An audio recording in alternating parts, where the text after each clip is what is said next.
There are several manifestations of insecurity in Nigeria, but the most impactful one I would think for people is kidnapping. That's number one. And number two, it is, in my view, the kind of killings, especially with Fulani herdsmen or terrorists, that terrorist activities, whether they are killing 500 in Benue, 4 in this community, burning down churches in Taraba, attacking communities in Gombe, attacking and taking over indigenous lands in Plateau State.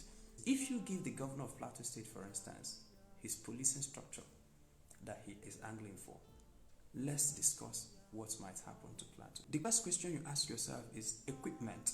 What kind of equipment are you going to give your state police? In any proper security network, it is expected that the security man has more arms than the assailant. But now, when your criminals, especially the kind of criminals we have, from what we've seen in documented primary and secondary research materials, that they have several automatic rifles, AK-47s, they can fire 15mm caliber weapons. They are armed with dynamites, that's how they blow churches down, that's how they blow people's houses down.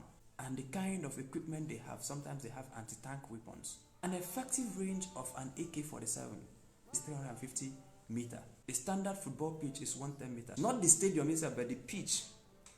So that pitch, if you multiply it by 3 times, that will give you 330 meters. And we're saying that someone who has an AK-47 can cause damage at someone who is standing 3 football fields away from him. But then the effective range of some pump action rifles is 30 meters. Meaning that if you are in the goal post, you may not be able to kill someone at the half line. And by the way, the gun that we're talking about that has an effective range of 350 meters can still kill somebody at 800 meters. But why the effective range is reduced to 350 meters is that a moderately trained soldier can aim someone with AK-47 at 350 meters and get them.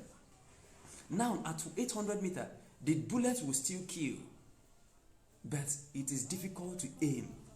It's not a precision weapon, and that's why they are reducing the effective range. So someone that can kill from 800 meters, 500 meters, you are going to fight them with a gun that your chakaboom cannot cross the center line of the football pitch, let alone get into someone at the other end of the football pitch. So you see that in terms of equipment, we need to have serious discussions around equipment.